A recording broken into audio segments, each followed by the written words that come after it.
One's first thought is of troops crossing the desert or of supplies being sent to the front. But the pipelines tell us we're in oil country. The month is September.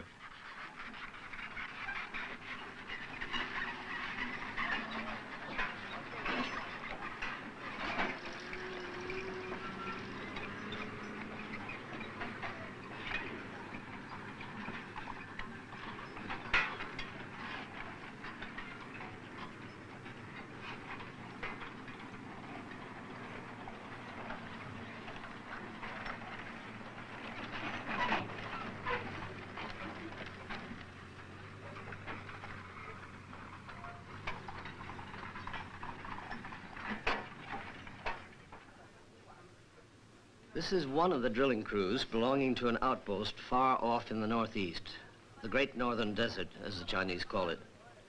The territory is about the size of North Dakota.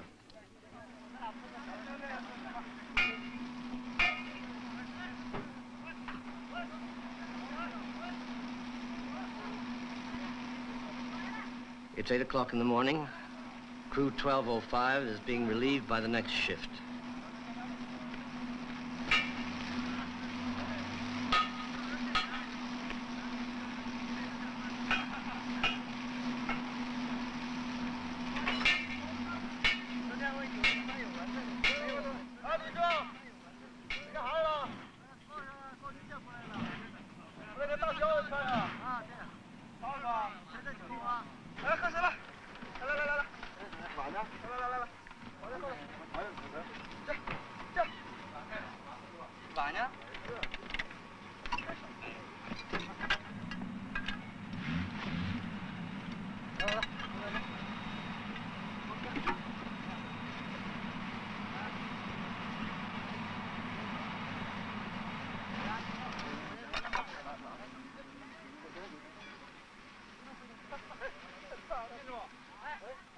The area is so vast that no camera can capture where people have come from and where they're going to.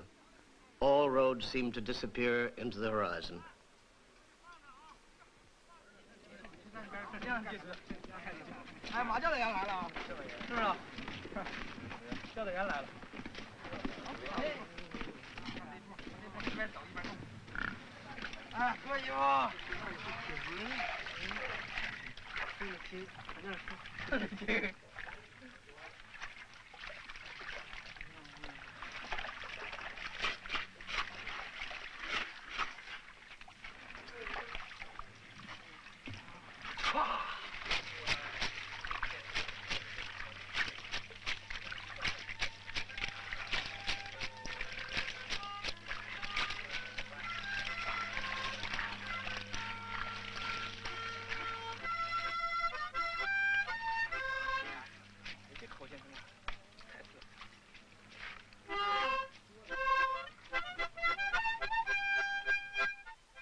Any mail for me?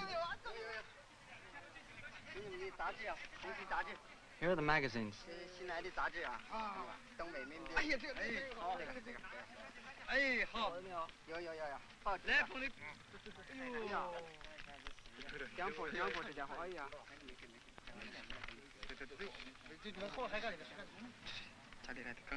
It's from the brigade leader. His sister has to go back right away.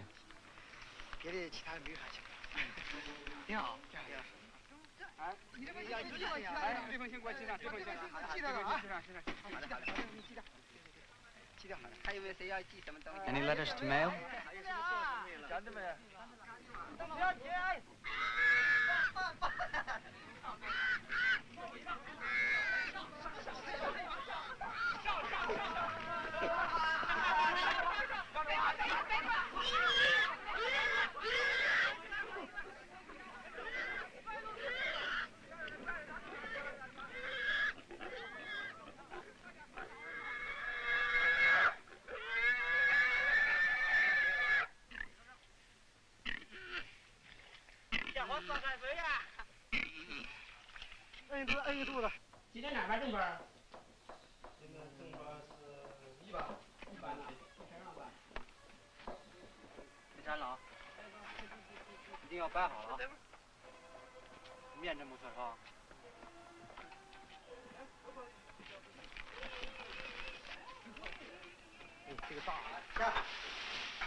I'm just getting used to the climate here and the living conditions. There's not much oil or mud where I come from. Here there's too much oil, too much mud. I didn't like it at first. Even when it's raining hard, the workers really stick to it. Once the drill is on, there's no stopping it. We had a lot of trouble learning how to run it. We didn't know anything about drilling. It took a lot of effort on our part and help from the experienced workers. Do you like your work? Yes, we're proud of it. But it involves a lot of responsibility, too. When you go home, do you stay for a long time? 40, 50 days?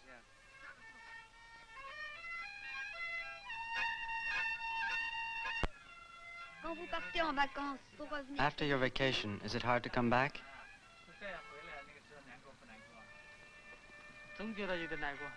It's always a little sad. We only go home once a year. It's a long wait. We don't see our family or friends for a whole year. We'd like to stay with them longer, even just an hour. We don't want to leave them. But when we think of our work here, of the crew and the drilling, well, it doesn't take us long to come back. When all this keeps going through your head, you feel like you'll never work things out. But when you think about the revolution, then everything becomes simple. I left my family when I was 15, in 1970. When I went to sign up for this job, they asked me how old I was. They said I was too young. I told them, maybe I am, but I want to go as much as the others do. So they gave me a form to fill out, and I waited at home for an answer. But it didn't come. I was worried. The others were going to leave in 2 weeks. So I wrote to say that I wanted to go no matter what. I hadn't told my family yet. When I asked my mother if I could go to Taching, she said, "Go wherever you want." She didn't really believe me. "Do you mean that?" I asked her. Actually, it took a lot of persuasion before she gave in. Finally, she agreed and bought me everything I needed. When I got to Taching, I saw there was only empty space, just a prairie. Not even any buildings. In winter, it's so cold that my quilted clothes weren't warm enough. When I saw what it was like, I almost changed my mind. But when I remembered my insistence on coming here, I got my courage back. When my wife was about to deliver, I got permission to go home. At the end of my leave, I hesitated to return to Taching. It was the turning point of my life. After thinking about it, I remembered how important the oil wells were, and I went back. Selfishness was part of the old society, and you can't get rid of it just like that.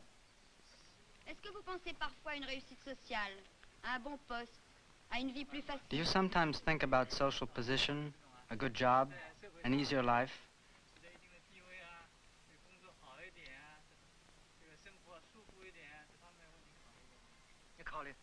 Sometimes, yes.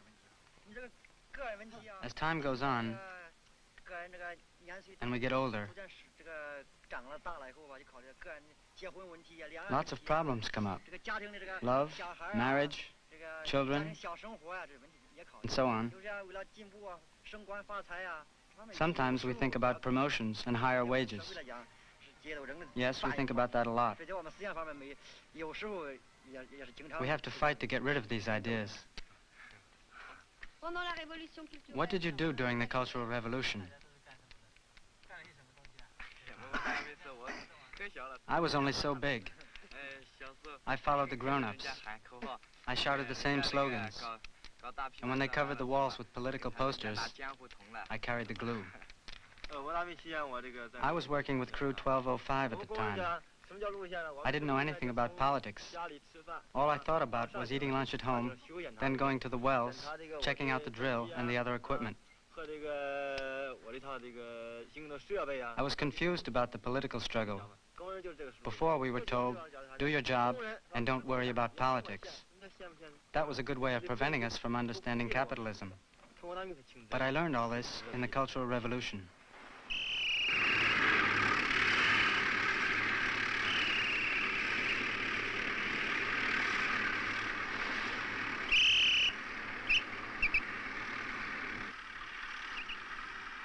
The men bring the derrick in, they drill, then they move the whole platform 1,200 feet further and start all over again.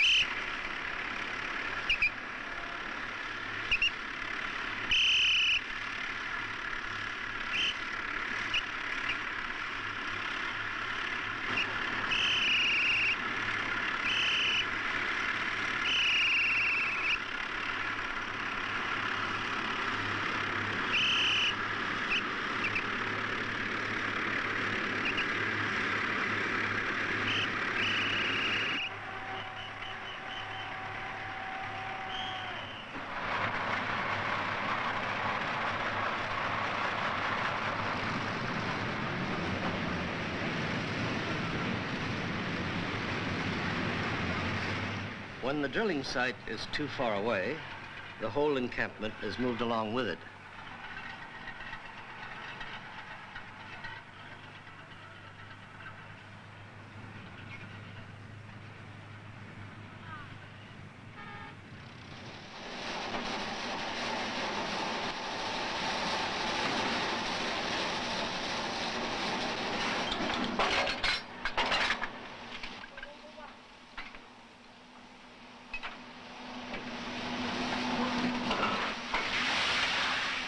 There are 4 crews. Each one works 8 hours and rests for 24 hours.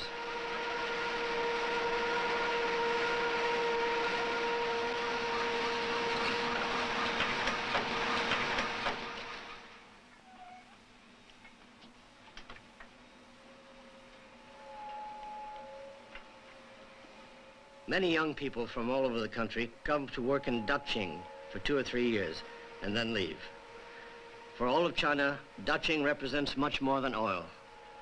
It serves as a model that young people can put into practice elsewhere.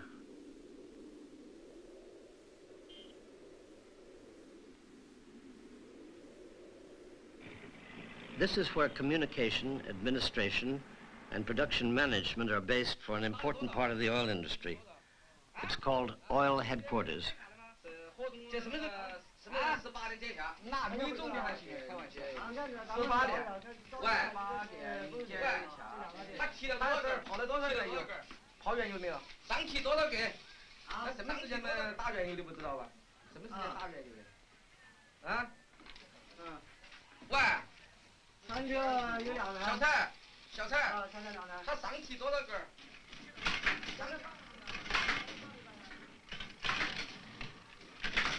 A typist must be highly skilled to work with a typewriter that has 2,000 characters.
At oil headquarters, the workers, technicians, and cadres plan the next drilling sites.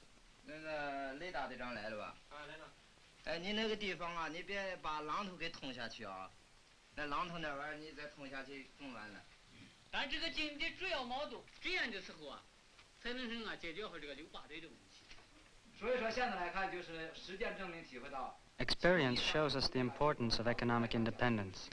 The oil problem seems economic, but it's really political. Oil has made us politically independent. When our country needed oil, the Soviet imperialists tried to humiliate and strangle us.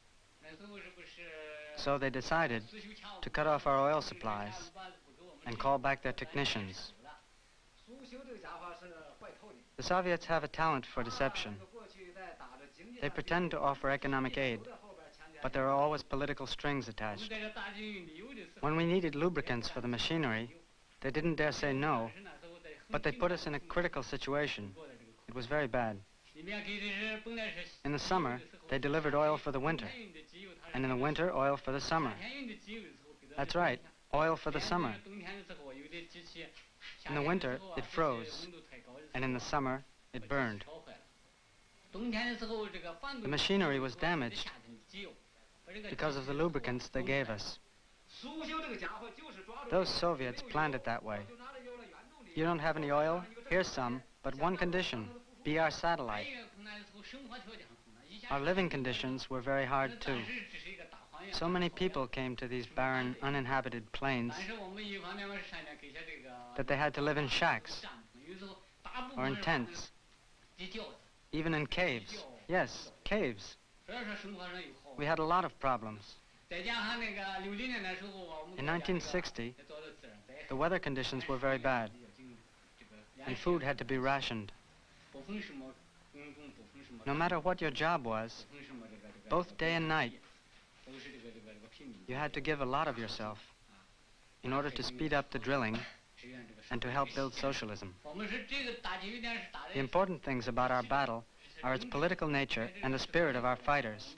For 13 years, we've been producing oil to build our country and for the revolution. We also produce enough to export.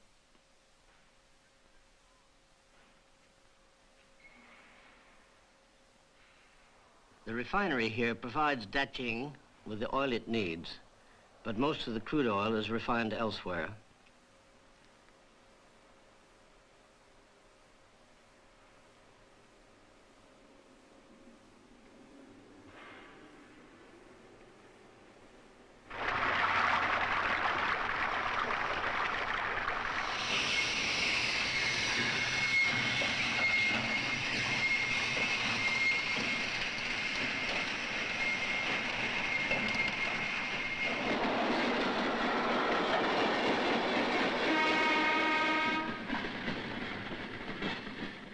These trains are called petroleum dragons.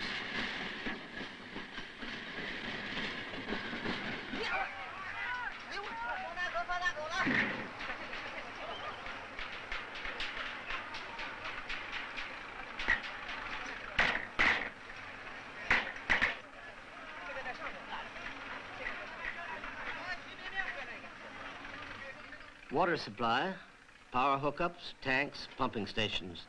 Everything follows the drilling crews. In the 1960s, discovering oil was necessary for China's independence.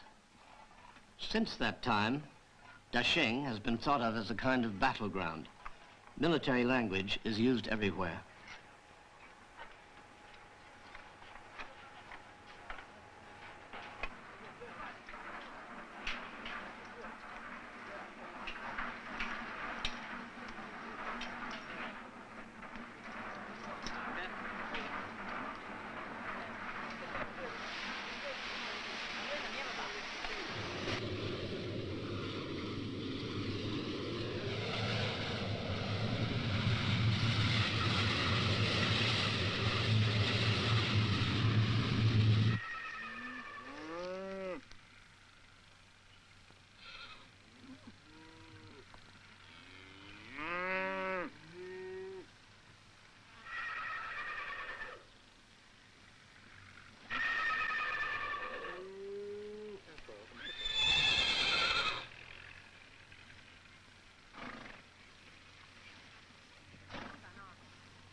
Daqing was established in 1960.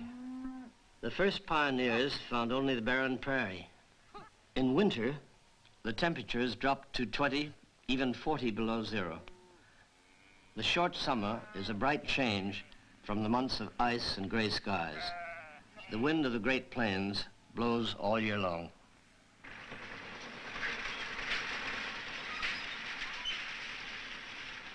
In America, the West was one with killing, plunder, and greed. The general law was every man for himself. Daqing has chosen an entirely different approach. Daqing is a collective effort governed by the law of the people.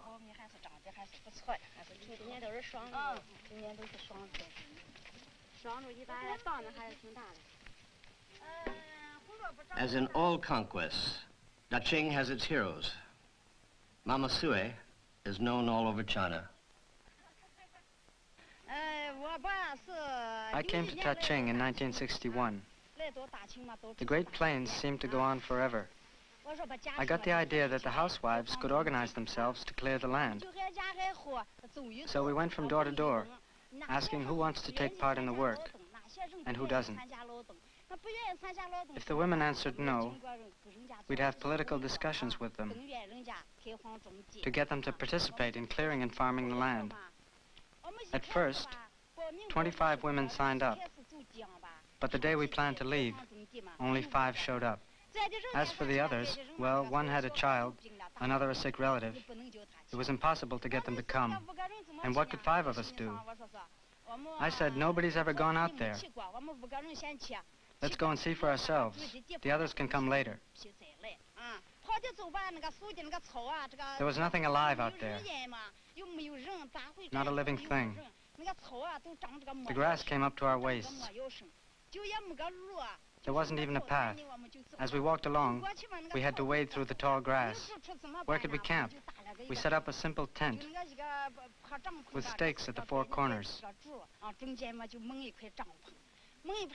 Once the tent was up, we dug a ditch and built a dirt wall around it. Yes, we built a dirt wall. As for the children, the mothers said, we've been running all afternoon. Now we're exhausted. There are wolves out here. If they come out at night, they might carry off our children. The tent didn't have a door, so at night we stuck our shovels in the ground to bar the entrance. While the others slept, I looked around outside every now and then. Nothing ever happened. The next day, we started shoveling.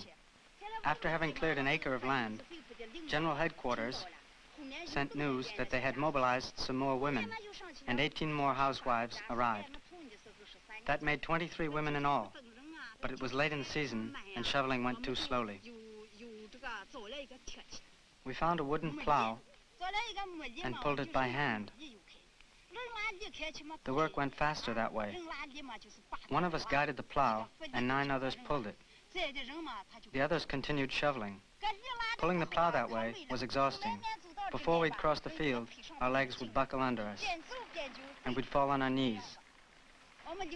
In 1962, we harvested over 3,000 pounds of soybeans and more than 40,000 pounds of vegetables. We only had 5 shovels to work with.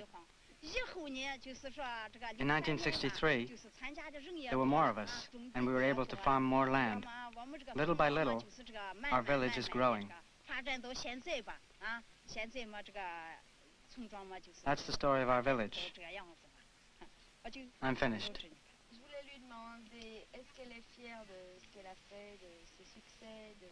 I wanted to ask her, is she proud of what she's done?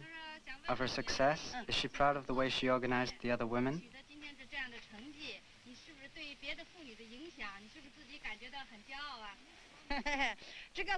I worked according to Chairman Mao's teachings. I still have a ways to go. I'm far from being satisfied.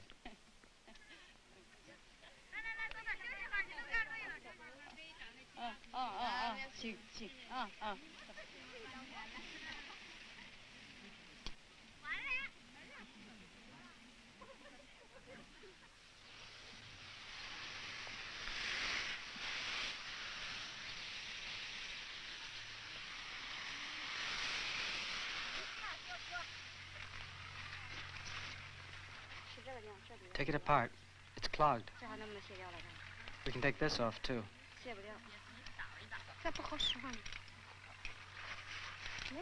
There's nothing there. No, nothing. Why doesn't it work, then? It seems all right.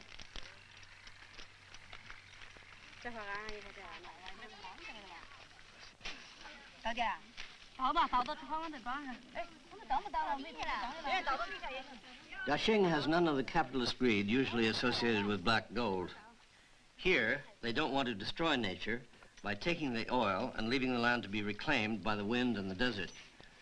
They are not only developing the oil industry, they are also creating an entire social community which will continue to function after the oil is gone. The several 100,000 people who have come to Dashing want to eliminate the traditional divisions between agriculture and industry, between the country and the city.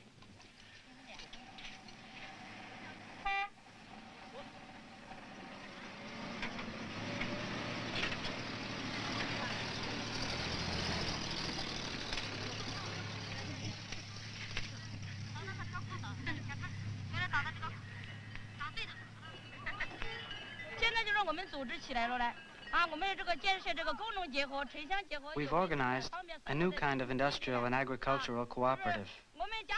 It includes both the city and the countryside. So we live here, and we work here. We do the job of farming for the drilling crews, and this helps the workers build the oil industry. By growing vegetables for the workers, we help develop the oil fields in our own way. Altogether, there are 16 city-country cooperatives like ours. When we weren't working, we never went out. The only important things were our houses, our husbands, and our children. In a large city, or if we weren't working, we'd just stay home and fuss over our children, or walk around in the streets from store to store. We'd only be consumers. Before we started working, our husbands used to say, at work, the Eastern revolutionary wind blows, but at home, it's the Western materialist wind. At work, they talk to us about politics, machines, and oil. But as soon as we get home, our wives talk about sheets, clothing, or somebody's husband who makes so much money, or who says such and such a thing. You know, gossip. Now they say, our wives work like everybody else. At work, the eastern wind blows, and we think of the revolution. And now when we get home, the east wind is still blowing. Now we're economically independent. It's not like before, when we had to beg our husbands for every penny, or ask their permission to buy something.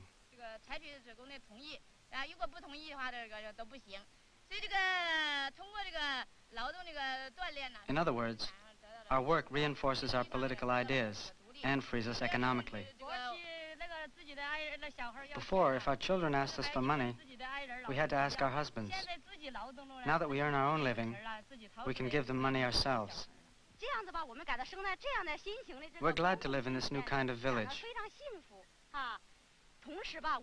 Liu Shaoqi wanted to construct tall buildings here. We wondered if we'd get used to them.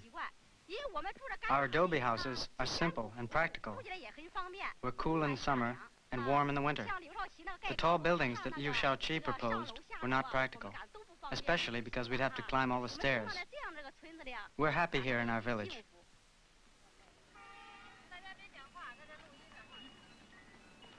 Here, instead of destroying nature, man invests in it.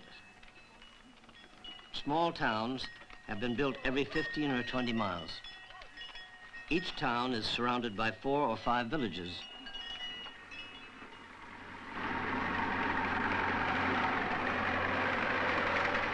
When we ask the people who live here who they are, they answer, neither workers nor peasants, neither city nor country people, a little of each.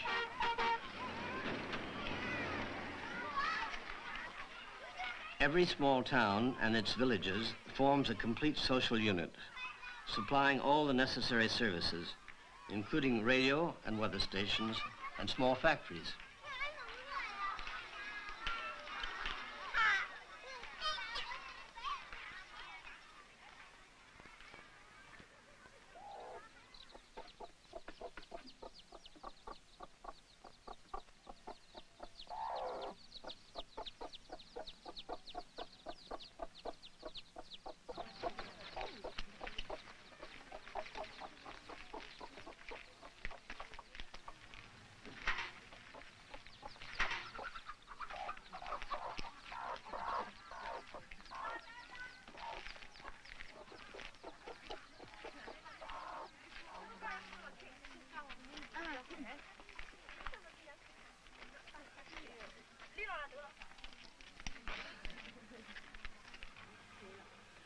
The gas they get from the oil wells supplies them with free energy for all their daily needs.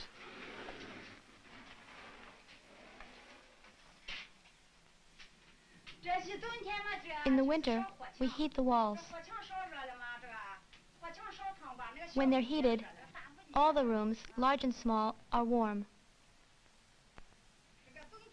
In winter, it's used both for heating and cooking in the kitchen. on top and on the bottom.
Every 2 months, a team of seamstresses arrives to help the workers repair their clothing.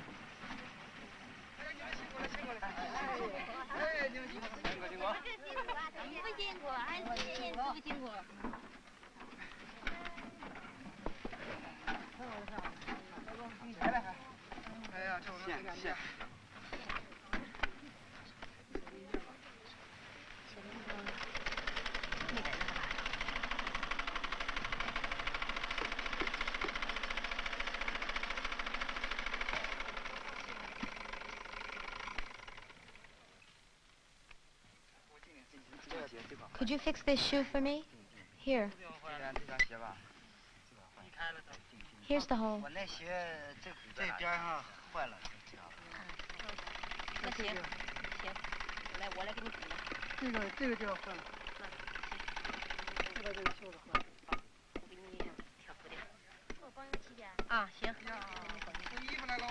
I'm bringing you some clothing.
In 1960, when we decided to drill for oil, a large number of people came to Daqing.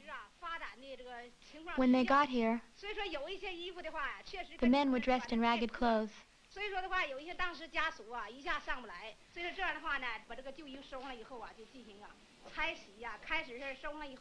First we took these rags apart and washed them. Then we repaired them. And then we sent them to the sewing workshop, where they were turned into quilted clothing. 2 old sets made 1 new one. Do you see this piece? We use it to make a large patch. And this little one for a small hole. When the patches are very small, and when there's something that needs patching, for example, this one, you see, we put this small piece of material over this tiny hole. Then we'll sew it by machine with strong thread. Everything will be used, whether it's large or small. We don't throw anything out. We're making the revolution and we're economizing. That's what we're proud of.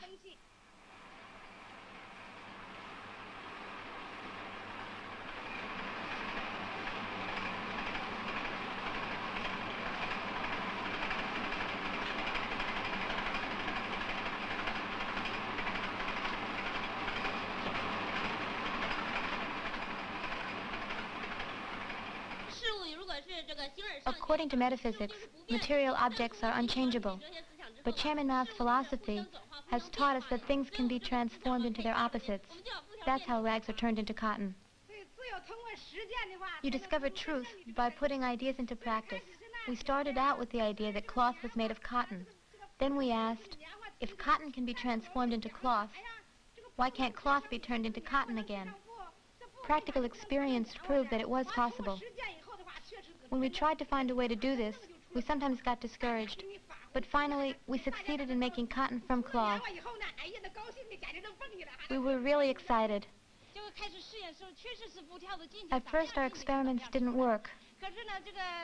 But we thought that since these rags were made of cotton fiber, there must be a way to make cotton again from the rags. It's a dialectical process. We tried 7 times before we finally got it. Since 1970, we've made 300,000 pairs of gloves with only 90,000 pounds of recycled cotton. Our interest in philosophy keeps growing because we can apply it to concrete situations. It's fascinating, and it encourages us to study philosophy.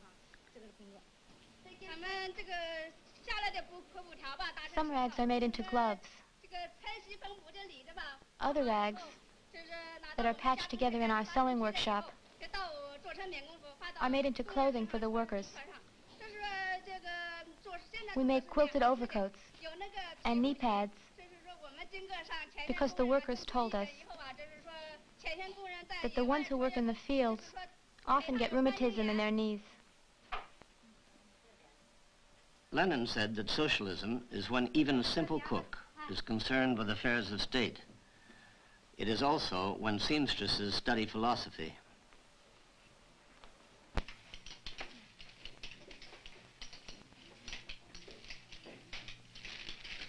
The Office of Geological Research is located right on the oil field.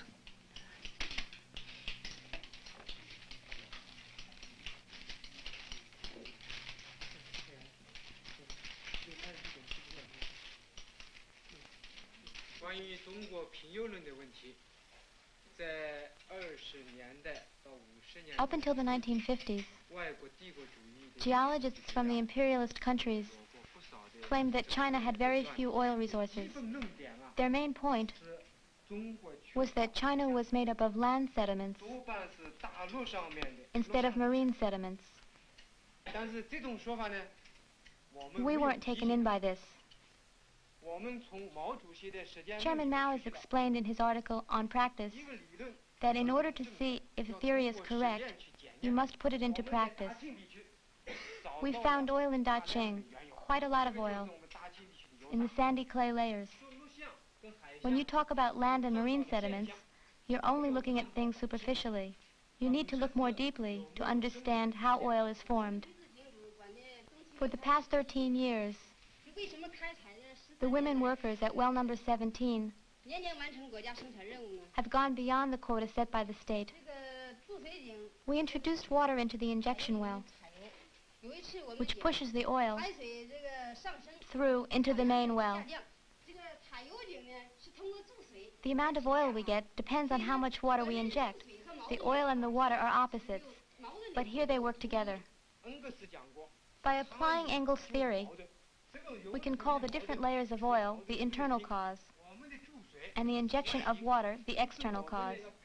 We've changed the method of water injection, the external cause, so that it can function better with the internal cause. Since 1960, we've been using a system that consists of injecting water and extracting oil layer by layer. This is an example of how studying philosophy can help solve a concrete problem.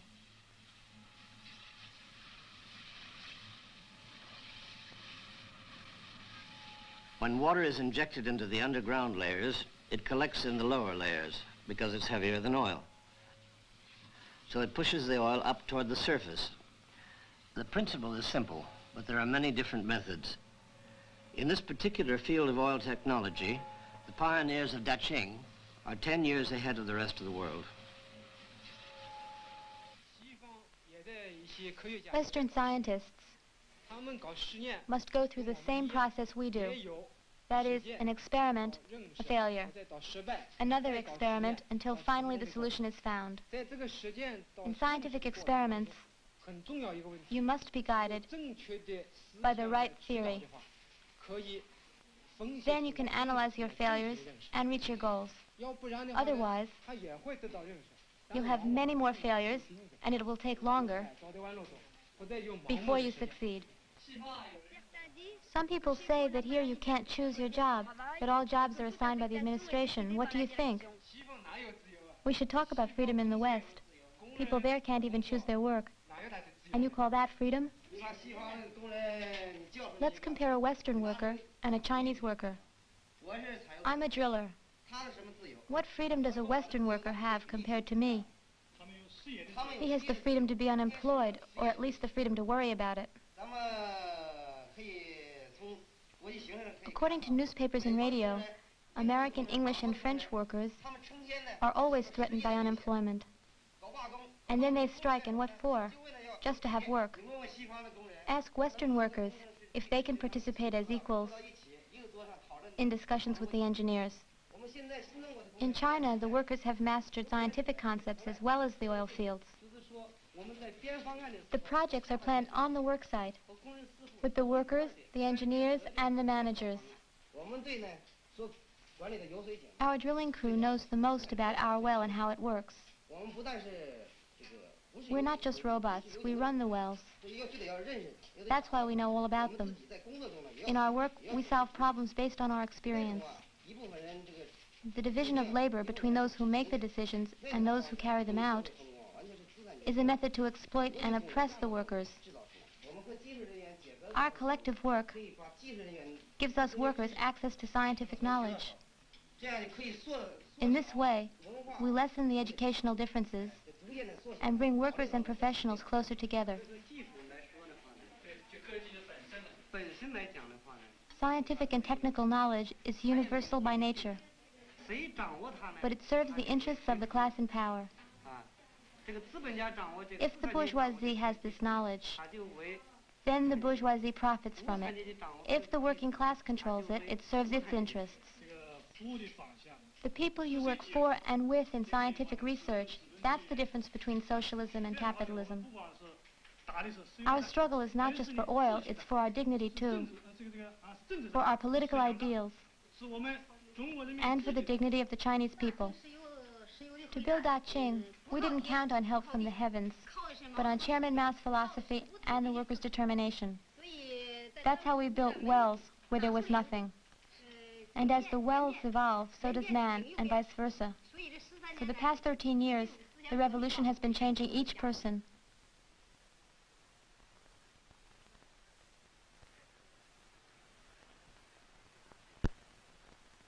On May 1st, 1960, the first pioneers arrived at Daqing. They came from all over China.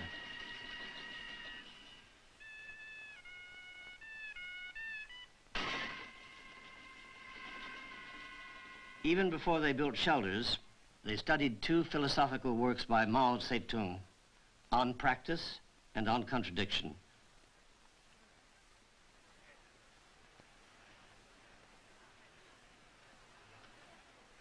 In this northern desert, all they could count on was human courage and strong will. Faced with this struggle, They had to be united around a common idea. From the very beginning, there were great political battles. Liao Chao-chi, then President of the Republic, was against the Daqing experiment and wanted to abandon it. He thought it was badly organized and poorly timed. He wanted to buy the oil abroad. On the contrary, Mao Zedong believed that the Chinese had to rely on their own strength, be independent, and trust the new ideas coming from the workers. This pioneer, who's no longer alive, was called the Man of Iron. Along with Mama Sui, he was one of the great heroes of Daqing.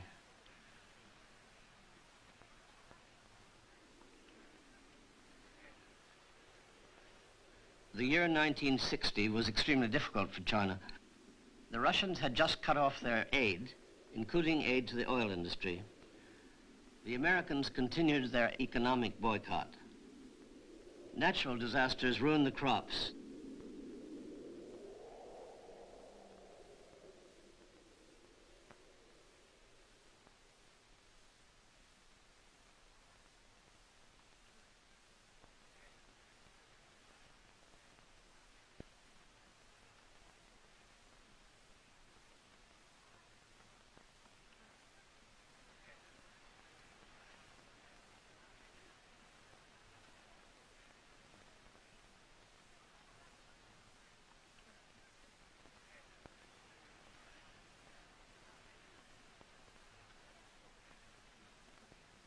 And yet, Daqing and the revolution succeeded. It has become a model for all of China, an example of how to build both industry and socialism together.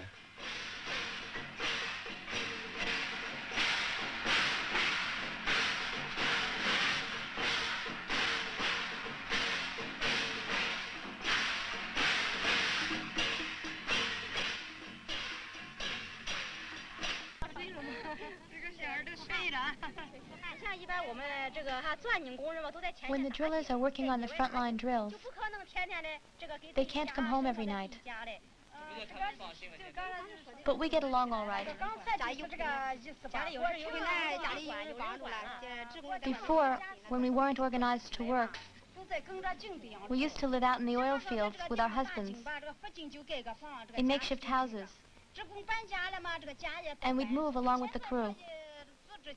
Now we live in peasant worker villages.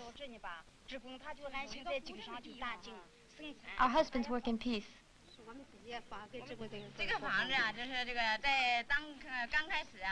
When Daqing started out, there were lots of workers and their families, and not much housing. So there was this contradiction between a lot of people and very little housing. How could we solve this problem? If we only counted on the men, the construction would have been too slow. To deal with the situation as fast as possible, we decided to take things into our own hands. But there were prejudices to overcome from the men and also from some of the women. They thought that even though we were able to do farm work, we still wouldn't be able to do construction work. It wasn't just the men who didn't have confidence in us. We underestimated ourselves, too. Women can farm the land with hoes, but build houses, climb ladders with a load of plaster. And what if we fell from so high up? We were afraid, but we practiced. We carried empty buckets up to the roof.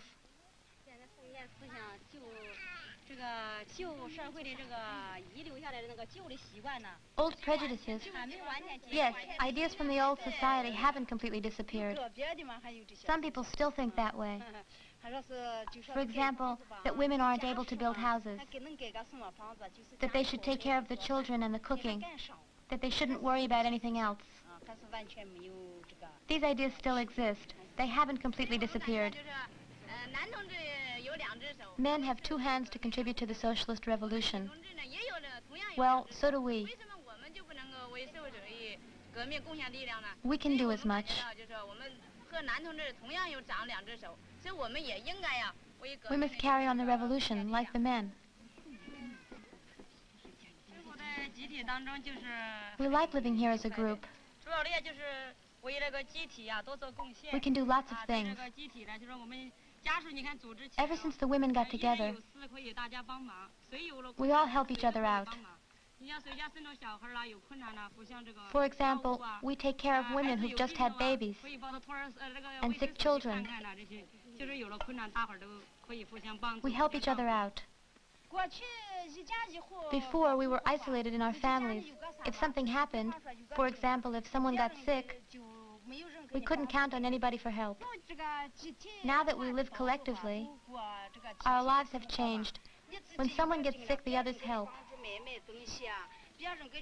They get the doctor to come treat the sick person. It's a good thing.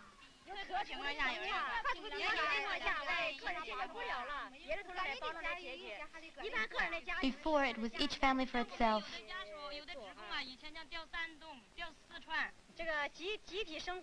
But living collectively doesn't mean we don't have family life.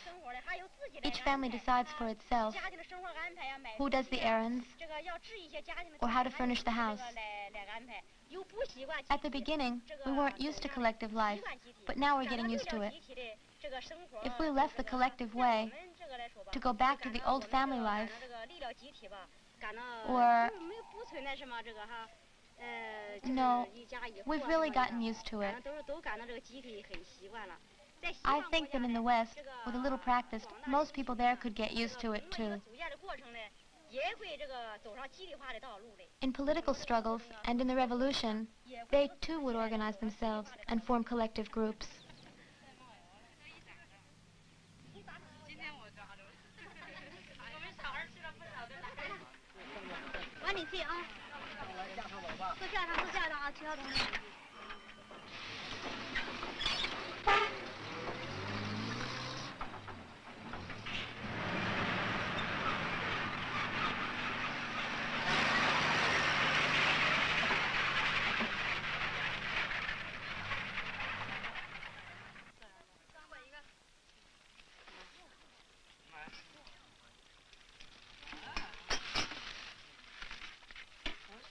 The mail services, the seamstresses, the traveling markets, all of Daqing supports the drillers out in the oil fields.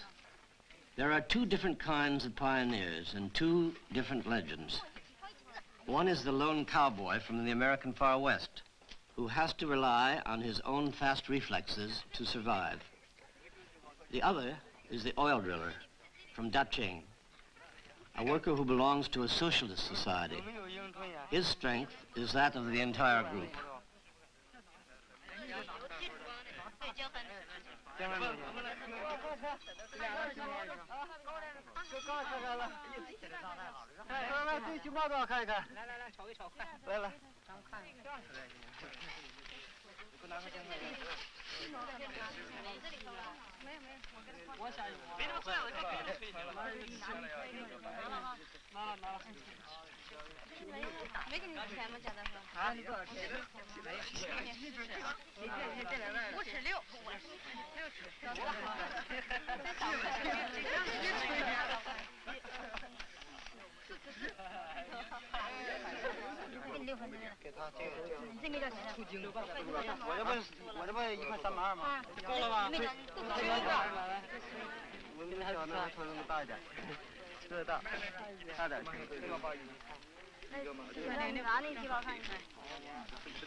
I'd like this style.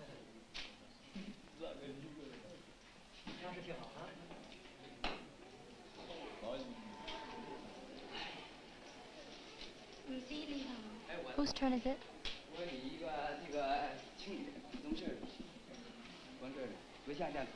A little longer than that.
Teams from oil headquarters are using cement to strengthen the wells that were opened by the first drilling crews.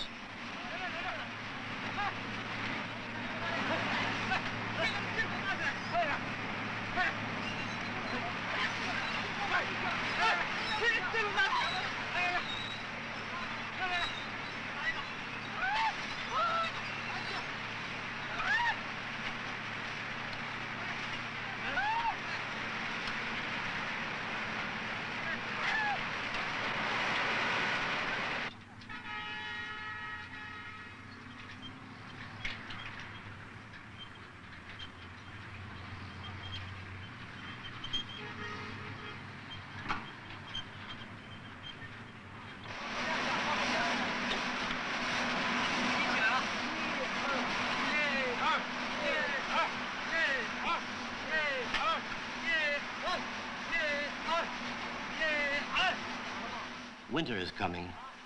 A new front line must be set up and drilled as quickly as possible.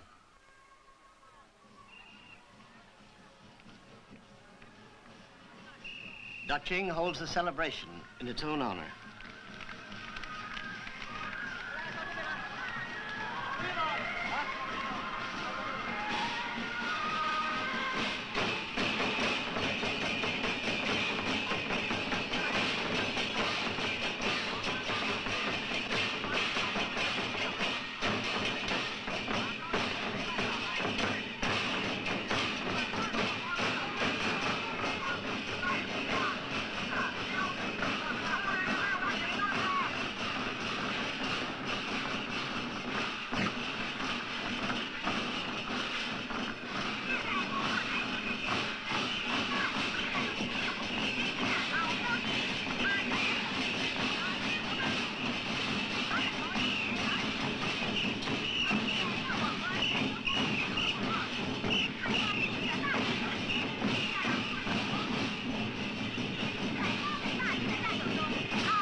It's an ancient custom to parade those who are to be honored on horseback. They're not celebrating the achievements of technology, but rather the spirit of Daching. These socialist pioneers, the heroes, all 3,600 of them, are not workers who have produced the most or stood at their machines the longest. They are being honored because they represent the power of a revolutionary people.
I wish all my comrades the best of health.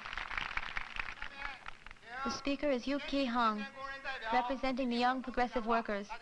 Let's give her a hand.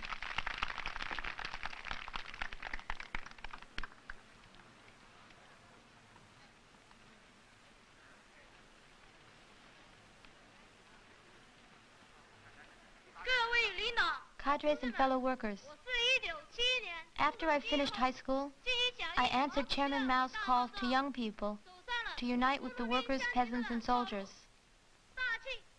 The party committee and the cadres of Daqing are helping us in our political studies. They are also patiently teaching us the necessary skills. In this way, we've learned things that we couldn't have learned in books or in the classroom. During this new battle, we've gotten a new revolutionary spirit from the young people. The spirit of daring to think and daring to act. And we in turn have taught them the tradition of struggle and the spirit of the man of iron. In this way they will always be with us in the oil fields. And Daqing, like the red flag, will lead the forward march of Chairman Mao's revolution.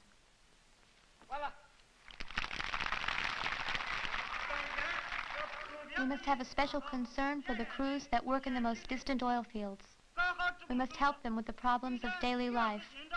The harder they struggle, the more we must worry about their well-being, to keep up their revolutionary spirit. We must unite to win even greater victories.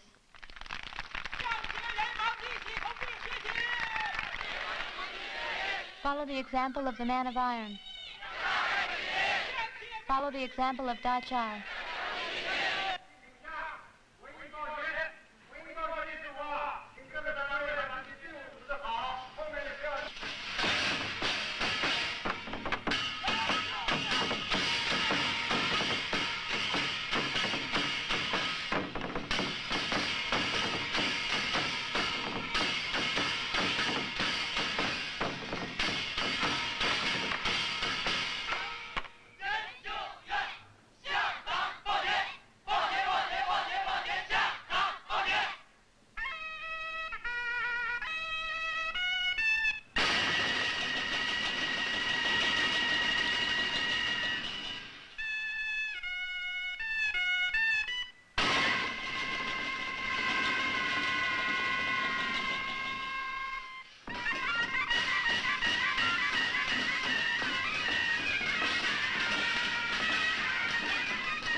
Singing and dancing to tell the story of their lives and struggles is a popular Chinese tradition. Since the 1930s and the Revolutionary War, the communists have followed this tradition.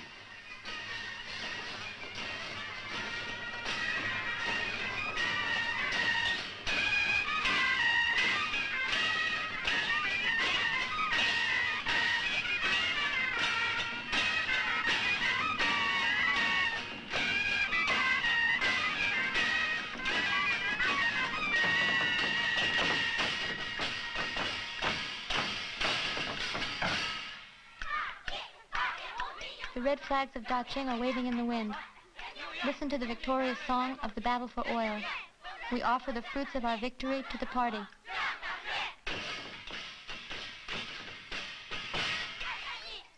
Continue to criticize revisionism and to study Marx, Lenin, and Chairman Mao. We overflow with enthusiasm for our work.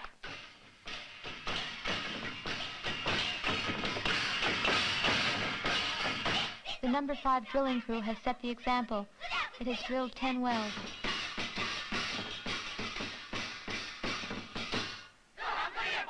The news of the drilling crew's victories resounds everywhere. By the end of July, 321 wells dug. By the end of July, 319 in operation.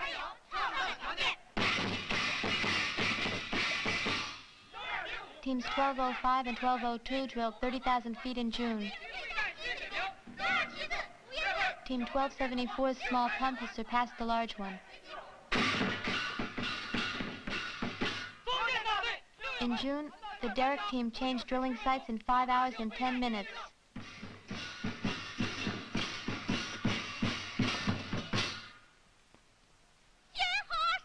Flowers are blooming. Red flags are flying. Victories come one after another. We are the drillers. Our enthusiasm is like an erupting volcano. Our ambition is greater than the sea. Speed up the drilling. We'll make a rainbow. The oil dragon will reach the sky. Follow Chairman Mao's example. Forward to battle.